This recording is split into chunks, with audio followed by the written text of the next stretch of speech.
Hello, and welcome to Royale Without Cheese, our bi-weekly podcast in which we discuss both the classic and the unknown of Hollywood and foreign cinema from the then and now. We are your hosts, me, Leonardo Miranda, Miguel Aido. Oh, hi there. Hey there, how are you doing? Fine. And Tomás Ferreira. Oh, hi there. I didn't see you there neither. I didn't see you. You look beautiful today, yes, man. don't I? Always. We are three filmmakers in an informal dialogue with a film review each episode. As part of our menu de cuisine, reviews in both English and Portuguese will be available for different listeners. Today we'll be in English and we'll be having a go at M. Night Shyamalan's Old. Portuguese speakers can head to the Portuguese labeled content section. Now, sit back, enjoy the show, grab a drink, have some fun. Just enjoy the party, man. Hell yeah!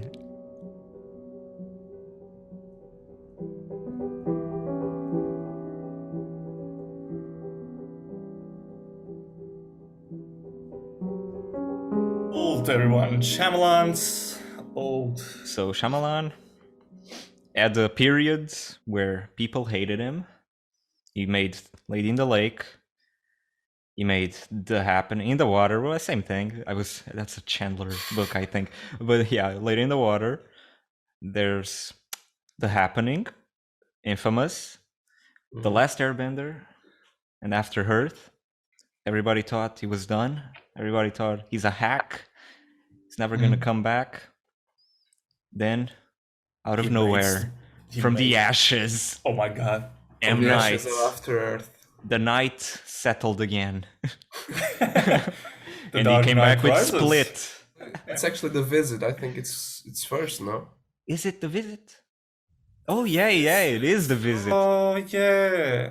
That far gone film. I don't even remember. Yeah, Visit. I don't think it's very good, but But everybody was crazy about it at the time, I think, or something. I think formally it's a very interesting attempt at found footage. I've seen so few films from him. I've seen like The Village, and I've seen The Sixth Sense, and I've seen this one and Split, and I think that was about you have to watch it's not too bad. Signs. Yeah. Ah, yeah, Yeah, Signs. Signs. That's nice. Yeah, it's pretty good. I remember we watched some excerpts of it in a class once. I was like very Really? Ugh. Yes, we did. Yeah, screenwriting. Screenwriting, right? Yeah, you see a lot of it there. I was like, no, what is this? But then I watched it and I'm like, okay, no, I get it. It's interesting. It's actually The weakness of the solid. aliens is water. I mean, yeah, that's character okay. is Who water? cares? I don't care. You love Shyamalan. You love Shyamalan. I love Shyamalan. I do. I've made my mind up on it. I love his dualities. Dualities. I love him so much that I'm like reconsidering his bad films. Not that they're good, but that they're still interesting. Even The Happening. Fair. Yeah, I think Old is for people who maybe were expecting Split, Glass type of filmmaking, Sixth Sense, The Village. It's not. I think it's much closer to The Happening and to Lady in the Water Yes. and The Visit. And The I think Visit, it's in that realm. It's in that section of his interests.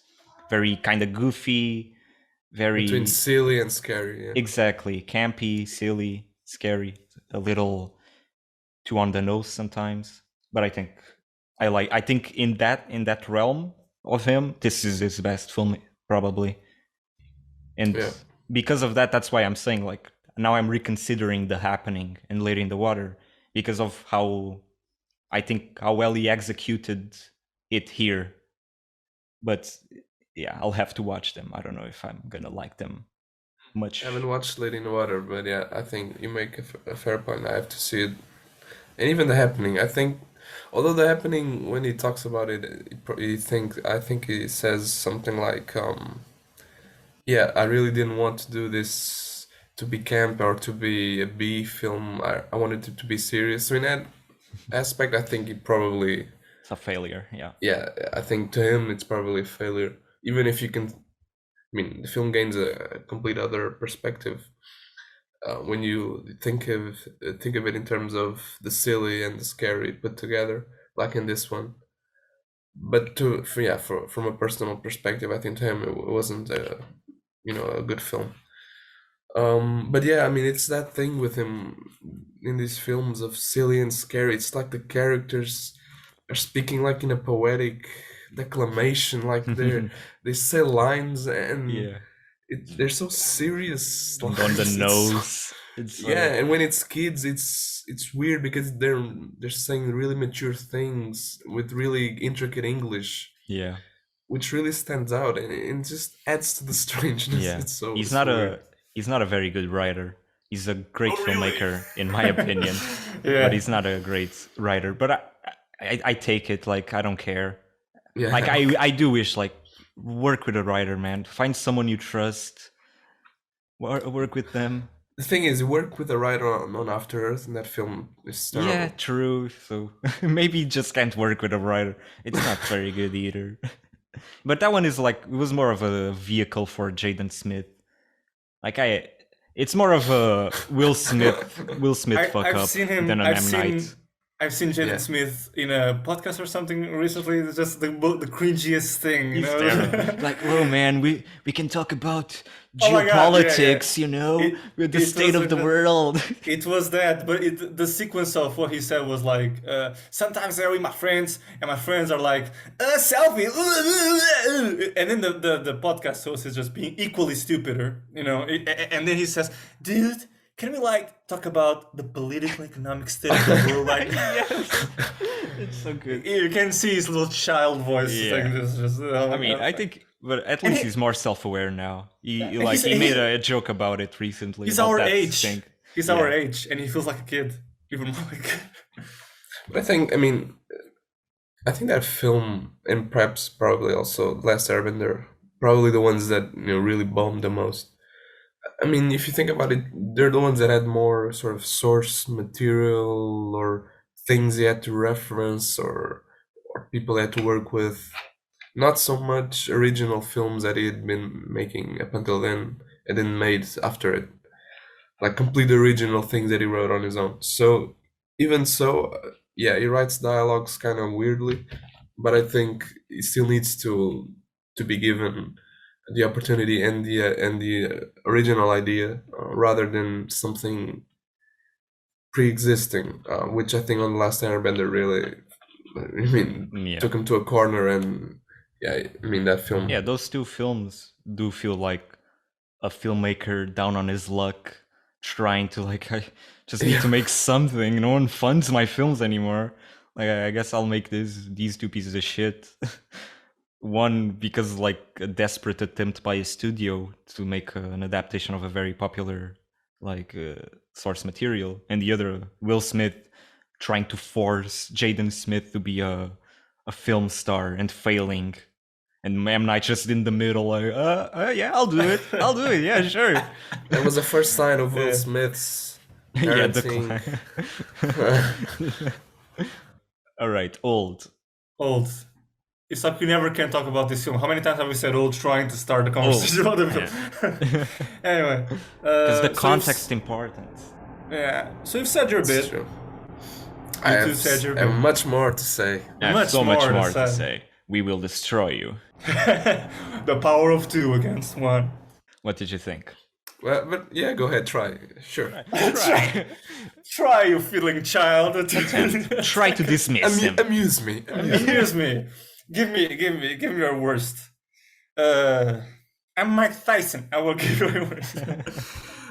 So, old. I think that I can surely understand your bit on the little bits, you know, on the silly with the scary, and he certainly. I think he after a while, like my brain kind of surrenders, and that's an interesting thing if you just accept that scary things can be silly. But while scary things can be silly with Texas Chainsaw Massacre, and it's still very much within the horror of it. This doesn't. I think, for starters, I think what's most interesting about the film is how he thinks.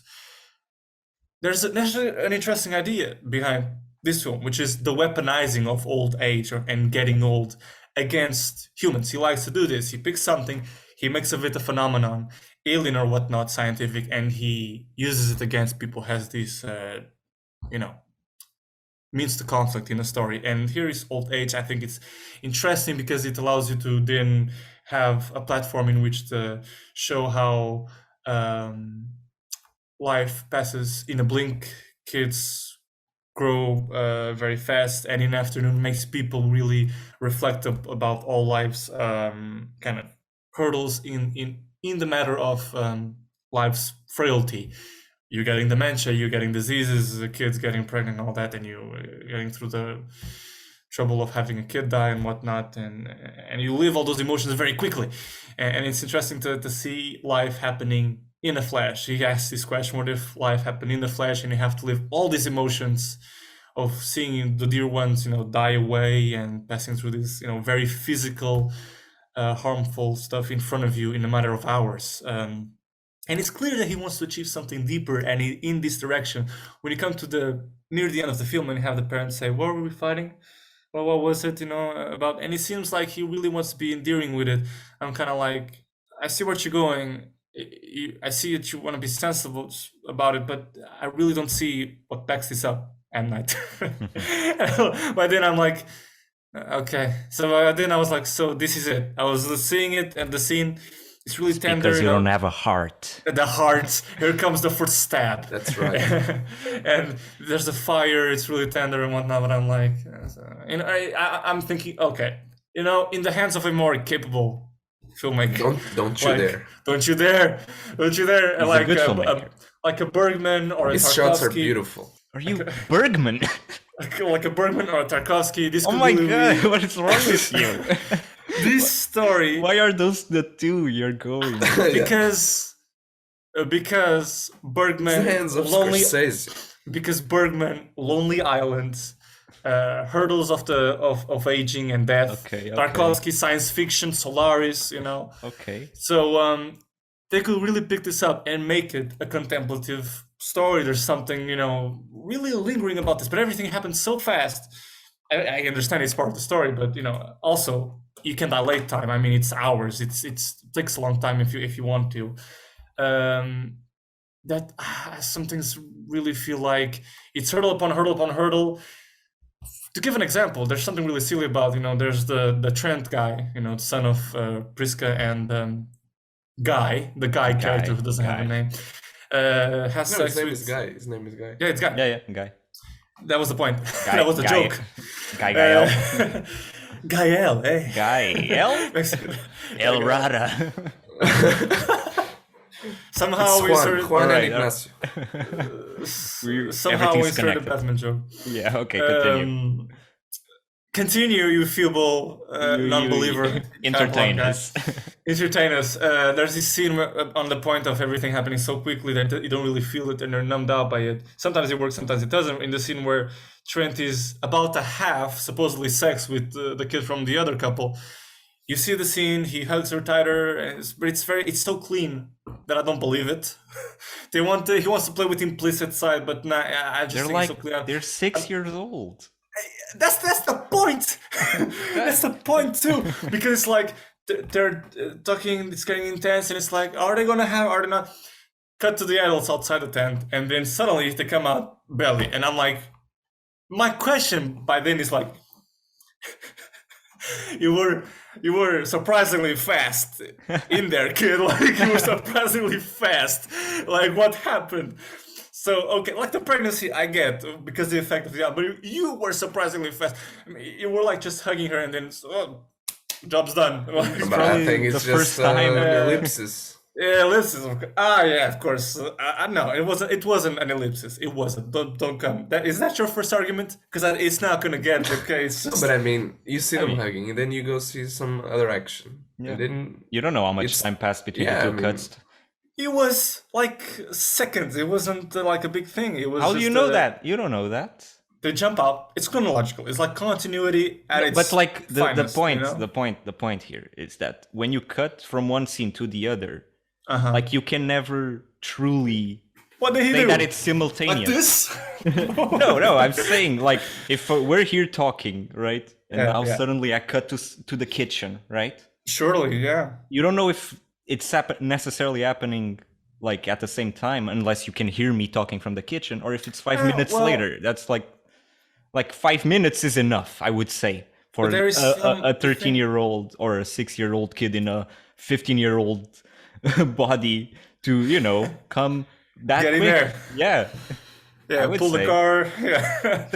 Well, anyway, especially if he has never, done anything sexual before. Then there's that. Then there's the other thing. He is 6. He is 6, and he knows about sex. The amount of knowledge that these kids have surprises me, because sometimes they don't know shit. Sometimes they know. Clearly, he's a kid that he's into science and whatnot. But still, I didn't know about sex when I was 6.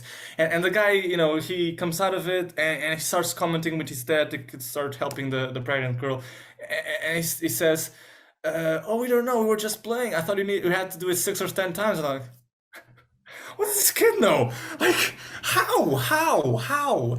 It's like, I don't know if it's sometimes it feels like the aging gives them further knowledge, because they say, oh, I'm seeing new colors. Oh, so this is enough to validate your new knowledge that we don't know about. I don't think that's the point of the new colors. I don't know. Continue. Continue. You feel more person. I don't want to interrupt. I want your full thoughts. It's just and then that I don't buy it. And then the father says, "That's what happens when you have sex. It's real life, kids, babies." And this is my reaction. I wouldn't think that scene would be the one to upset you so much. But it did, because I thought, how does he know? I thought any scene would have upset him. Yeah, right. But I think that. Okay, sure, yeah. There was one thing that didn't upset me at first, but then I understood it. I accepted it, which was the white rich guy who plays the dick. That English actor, I never know his name. Yeah. Who pops around here and there in films. I always look like I know this guy. I'm gonna look at his name, you mean and I look, the guy and then I forget. Charles? Yeah, Charles. I think it's Rufus. Rufus. Yeah. That's See. Forgettable name. How is that? Rufus. Rufus Sewell. But I'm always forgetting. Anyway, Rufus. It's Rufus Sewell. Charles is like Marlon Brando entering this film, and then I realize, later down the film they say he has schizophrenia or something. Alzheimer's, I think. Oh no, schizophrenia. Maybe. I think when you get to the lab at the end, they say he's schizophrenic. Yeah, okay. So I thought it was Alzheimer's. I thought in the subtext of it all, he was getting Alzheimer's. Schizophrenia? I think they just say it's something mental. They mentioned schizophrenia, and I thought, so that's... They don't say which guy has, I think, but I linked it, and I thought, it's probably him. Because everyone has a condition in a way. Yeah. She has a tumor, the other has epilepsy, so... and I found interesting that they don't tell what he has, and it's, kind of irritating. It gets to you, but at the same time, because you know that every other person has a condition, you kind of understand the subtext of things that, that's his thing. He probably has something, and he's understanding schizophrenia. Just the dialogue annoyed me here and there. It just the amount of knowledge the kids have. Not Shyamalan. I know, that's but the sauce. I cannot tolerate this buffoonery. I mean, Tommy Lee Jones. I can distinguish between bad writing, for example, when their jobs are a bit too convenient for the things that are happening. Like I think it's Priska, one of the main characters. She, is examining the body of that girl that's already decomposing, and she's saying, "Oh, I know this from the museum. According to my knowledge, whatever." Yeah. That's a bit too much. Yeah, those things too. But lines when it's just weird and comes out with a strangeness attached to them. I think that's just he wants to do it that. I mean, I think it's that's charming. Just Shyamalan. Yeah. But other things I agree that are a bit too convenient. And then it's everybody presents themselves by their profession. I'm Charles. I'm an engineer in what the fuck? Stupid. It's the kids. What do you do? What are your occupations? I'm like, fucking hell. I'm sliding down my chair and oh my. But I like that. I think it's funny. Yeah, it is funny. Funny. I don't it's stupid, but it's there's so many other ways he could have done it, but he chose this specific stupid way. The thing is he aware though? Is he aware? I don't care if he's aware. It doesn't matter. I think he wants to be deep and such, but I don't know if he is as much. I don't care. Nolan thinks he's deep and stuff, and he isn't, and I still like him. So, and I think Nolan and Shyamalan are very similar in a lot of ways. Oh, interesting. Talk more about that. No. No. No, like I refuse to very present it to court. very inept writers in a lot of senses. Very Whoa. on the nose. We have a fighter. Michael is on the other end. He's going to kill you. No, like Nolan has No, I the agree that typical Nolan is a very good isn't, writer. isn't great. Like the wife dying every time, very cheap, like sort of Yeah, the wife tricks. dies. It is true. It is true. I think he struggles to structure the script and then the dialogues are fail a little bit. But I think his ideas are fairly original and Yeah, he yeah, no, takes no, the I agree. stories in interesting directions. But then the actual framing, it's a bit. Yeah, and that's why I think it's similar to M. Night. He's also M. Night's very original, maybe not a great writer, but I think he has good ideas. I think he has a good eye for images, and Nolan too, especially post The Dark Knight, the first one. I think they created very interesting images within the concepts that they create, even through their flawed concepts. And I think that makes up for a lot of the ineptitude in the writing room. What And the- were shots that you liked in this film? In this film, for example, when the kids are Yeah, running, there are many. so many, Yeah. the kids are running, the zoom ins, that's incredible. I'm sorry, like that's no one is doing that in Hollywood. Let me remind me. So the kids. When the kids are like they first arrive, it's right before they realize that there's something wrong, right? The kids are just running around. You mean like, at the handheld where they're playing sort of that game of? yeah, yeah. The freeze tag. Yeah, They're playing that freeze. is- And then the camera stops Okay, at the fine. kid and it starts zooming in on her and she's just standing still. That's such a great moment. Okay, I give and you like, that. And I he, accept, yeah. and he does that throughout the film. Like he uses the camera to express like the effect that the beach is having on them, like using zooms, the way frames. Like there's so many frames which are not conventionally good, in the sense that you look at it like, what are you doing, man? Like when he puts one of the kids, like you see her hair, I think, as she's like passing by. Then you see the others right like on the fringes of the frame. There's a lot of that space in the middle. The first time to get really actually change body and get old, he's trying to implicitly tell you that they have become different, but they are still the same kind of kids, which is interesting. That was an interesting moment where he films part of their bodies. You see mouths, you see legs, you see arms, and you're wondering they are very similar to what we've seen before, but they are different. So There's also a very interesting transition. I think I'm not sure if it's with Guy or Charles, but I mean, it's a close up of the face, and then the transition is to the fire, I think. But since it's sort of it's not I don't know, I don't remember how it's called, that transition. It's very smooth, but the fire is still on his face, so you get this sense that like a his fade. face, yeah, like exactly a fade, and so the fire still remains a bit in his face, and so you get this sense of Oh yeah. the face really remember gets that. old. I mean, in terms of Yeah, he also the does expression. that with the rocks of the beach. Yeah, Very yeah. again. It's not it's subtle, but it's very interesting. Like he does a pan with the rocks as he's panning in the superimpose. He does a fade with the faces of the people, and you see like their faces normal, but it feels like they're older now because of the texture of the rocks. And he does a lot of stuff that I like. I like when she falls down, the girl, and he cuts to the waves crashing on the rocks. Again, very not the genius, what a smash cut, like he changed cinema, but I just great dynamic. Instead of showing the body like plummeting on the ground, just got simpler. I don't think he even shows the body when he actually there's a reveal. Just see a bit of the hand, I think.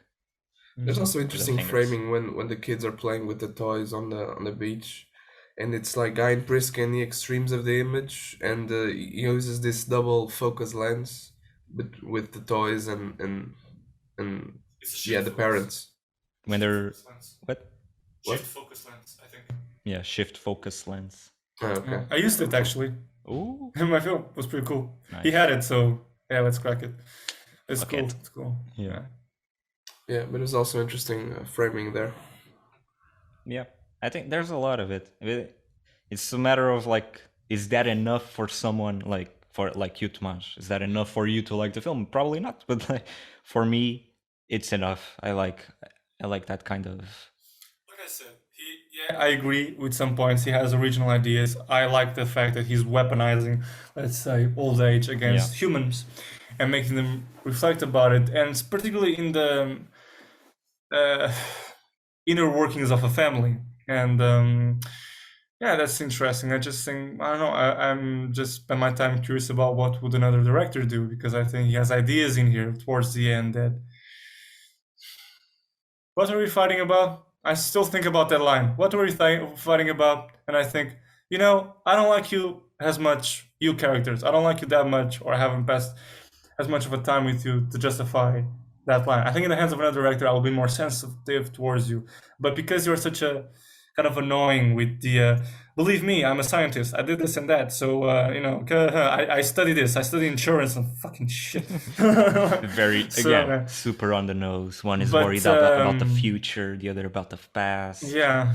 Their And another professions. thing, which, one of those things that doesn't really work in terms of his writing, it's that it's not so much that the jobs or the skills that they have appeared throughout the film, it's that they announce the information. It's like they're in a group and they say what is happening, and they say, yeah, I'm a swimmer, I'm an Olympic swimmer, I can do this. Or the psychologist is doing sort of the same things. And so, like, I could forgive that they have professions that can help, because that happens sometimes, like the nurse or whatever. Yeah, but they announce the subtly, right? information. Yeah, it's the Yeah, announcement exactly. stuff.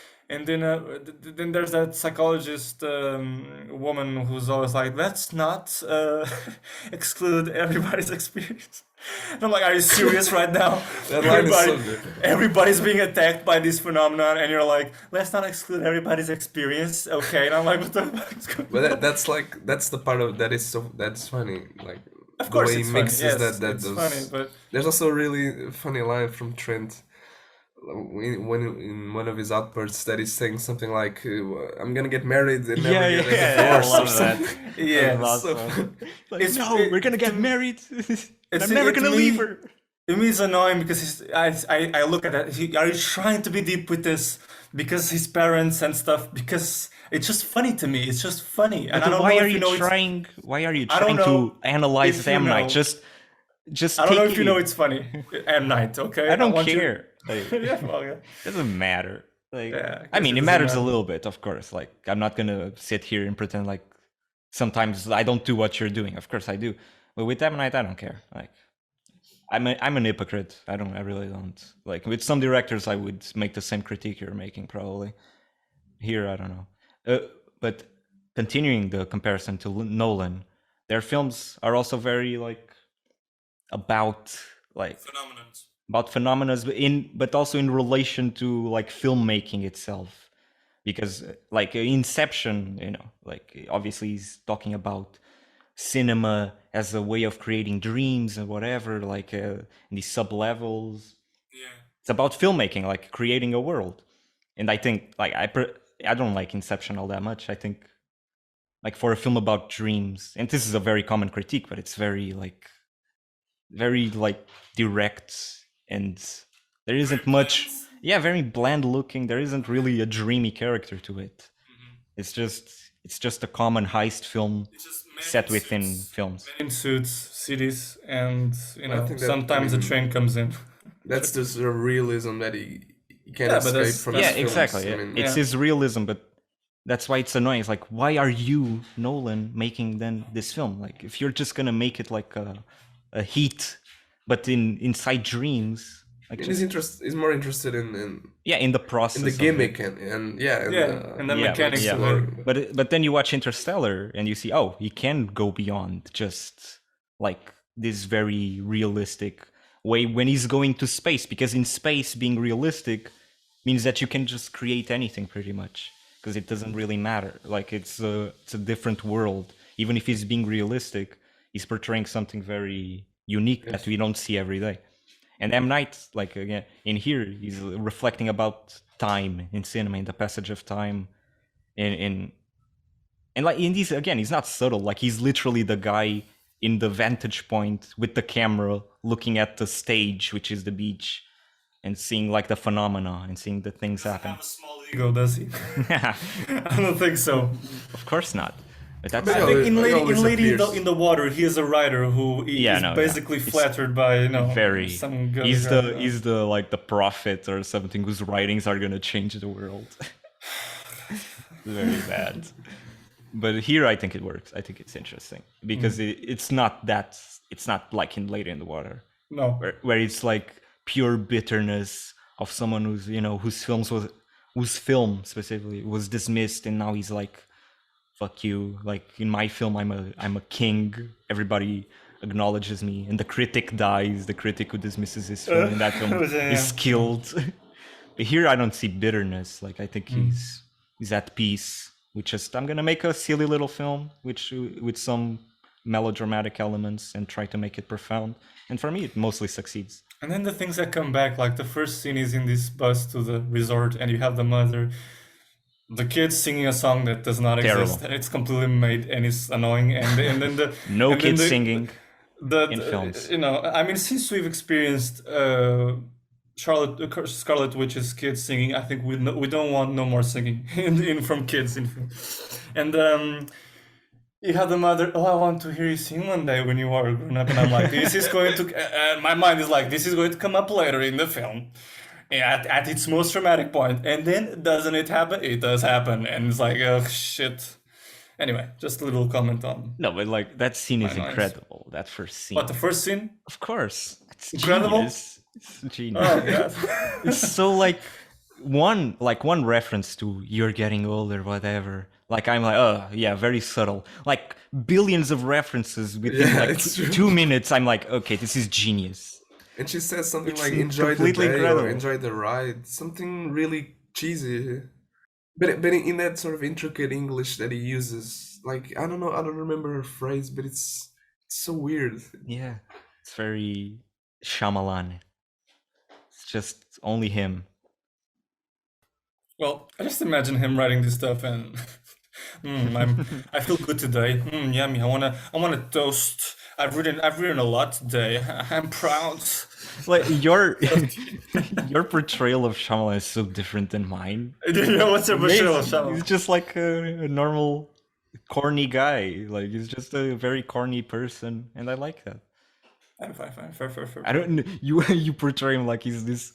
Oh man, I'm here. I'm saving the world with my films. And you know, to an extent, like he's clearly like, yeah, some arrogance in him, some.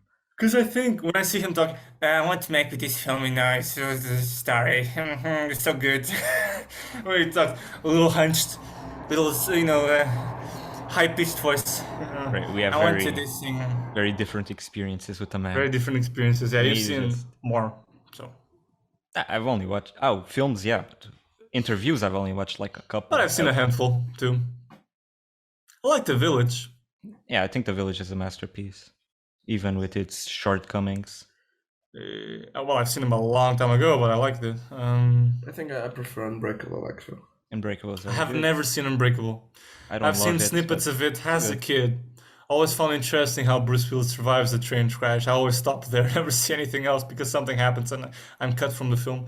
Not me, just someone interrupts me. But I'm always the scene on a train is kind of dreamlike. That's what I'm saying. I mean, he survives. It's explained in the film, so yeah, it's explained. Yeah, I'm not gonna spoil it. It's all so mundane, you know. It's all so mundane, you know. He starts doing exercise, and he notices stuff, and I'm like, yeah. As a kid, I'm interested because, like, you know, as a kid, you admire superhero films, and you go and see this, and you're thinking, like, this is different. You know, watching all this stuff, it's very mundane. So yeah, I think he did the right questions in that film. In Glass is good too. I think he takes a good approach to the superhero film, deconstructed. Haven't seen it. In Unbreakable is more. It's not really. I don't think maybe because we weren't in the state that we are now. He was thinking more about comics and deconstructing maybe comics in general, but still. But does it make sense? Because in Split, you see, I think I don't know if it's the end of the post-credit scene, but you do see Bruce Willis in a coffee shop, and like, yeah, I know that. I'll be seeing that guy in the sequel, and then it's like in the sequel. at least according to the trailers, he's in an asylum already. He's with the other guy. Do they explain how that jump happens? The what? That jump, because in Jump. the previous Movie. film, I mean, the split like guy. it's all in the same universe, so like. Yeah, no, but the split guy is out there. He escaped, and Bruce Willis is free. He's okay. Why did he went to asylum? Why did the split guy went to asylum? Why did the glass guy went to asylum? I don't know what happens in the again. You can watch the film. I can watch it. No, but essentially, like they're being tested. It's just like they're being. They're trying to convince them that they're not superheroes, that they are like mentally ill and they have no powers. That's essentially the setup of the film. And the whole film, you're trying to get. They seem, prisoners of it. Not they are invited to it. No, they're not invited. They are essentially kidnapped, I think. Okay. But the whole film is like trying to, like you're always on the like I myself was like, so maybe they're not superheroes. Maybe they are really just crazy. So the film is like constantly in that you're not sure what's the reality until then you are eventually. But I don't know. No, I'm not gonna spoil it. I haven't seen it, but yeah, I would check it out. I think it's good. More likely that Tomás will like Glass and Unbreakable than Old. I think they're less. They're still the Shyamalan isms, of course, but to a lesser extent. Yeah, I think it's as we said. I mean, this film, The Visit, and what was it? Happening. The Happening. Sort of like a trilogy of Yeah. Silly Scary. Exactly. Which you have to really look at it, and I mean, you either love it or hate it, I guess. If I unstrap myself from realism and it being deeper and contemplation and all that, I can have fun with it, of course. There's a weird realism in this film. It's like a weird realism. Yeah, it's real, but at the same time, everyone is at the verge of being crazy. Even in terms of the shots that he uses, like close-ups and the expressions that people have, it's very strange. But I mean that's it. That's his style, I guess. And I don't know if you noticed it or if you share this opinion. It's like the characters are always playing devil's advocate. Like they're always exploring every possibility in every scene, like trying to rationalize things.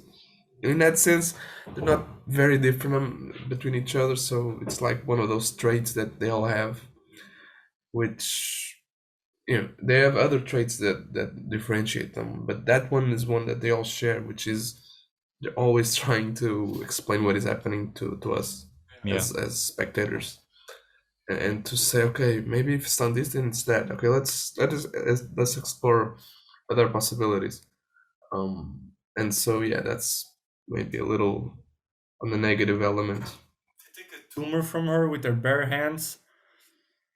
Like that's not going to infect her insides. Like the decision they made to cut her up and then let's put the hand inside, and I'm like, what? Let's put the hand inside. What the fuck is they put and like this tumor? You're safe now. No, she's gonna die. What? These are not sterile hands. Like anyway, I just fucked that. And I mean, and the whole thing would, I think that's true. Although I dismissed it.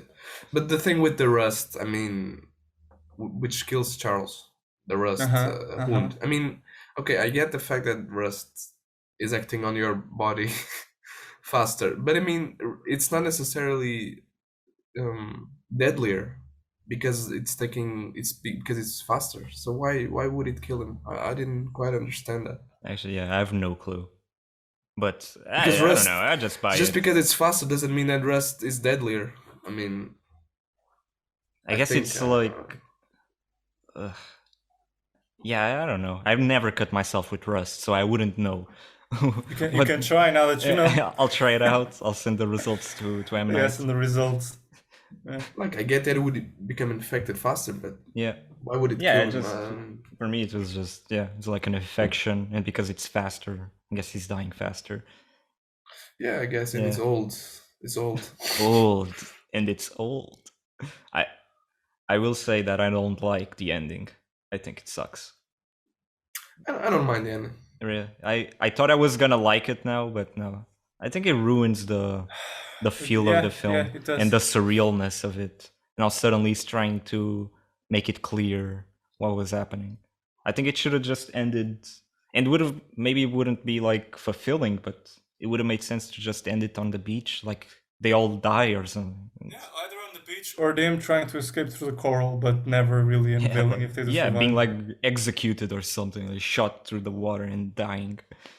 Which again, not friendly for a mainstream audience probably, but I think would be more unsettling and more like what was actually happening. That kid in the that kid like this, that kid that gives him the kid from the hotel that befriends the Trent.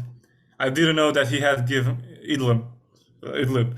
I didn't know that he had given him codes to uncipher the how to escape the island. They show the gun in the first act and it goes off in the third. And it's like the kid knows. The kid never says anything. And how does the kid know? Was he shown? Why was he shown? I mean, the place. He meets But they- people, they all It's just go to the- this beach and then they never come back. I mean, It's just a device to save them, Yeah, and yeah. it's it is. Yeah, through the I coral. could do without it. It's so But I don't convoluted. mind it. That part is specific. I might the resolution I don't like. I think or how they get there.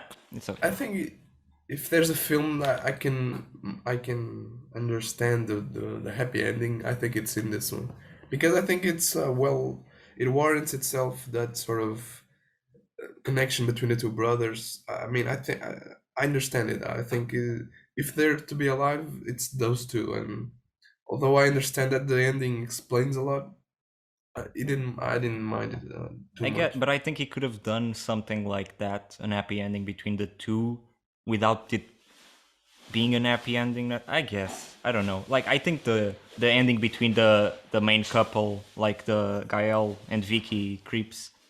Like I know Tomás didn't really connect with, but I did. I thought it was pretty well done and emotionally impactful, while at the same time being sad. Like they're dying. And you see her going to the beach and the camera tracking with her, then comes back and they're all both like lying down dead. I thought it worked pretty well, and it's happy and sad at the same time. The other is the ending, actual ending, is just very optimistic about something like, oh, they're all getting arrested. Yeah, we got the bad guys. We didn't even know there were these bad guys. It doesn't like, it's not fulfilling. It's just feels like a studio ending that I don't think it is. I think it's Shyamalan, because he's again kind of a corny guy. He wants this like deeper thing about the pharmaceutical industry, and like I respect that, but I don't think it's well executed. I think it's just tacked in. Yes.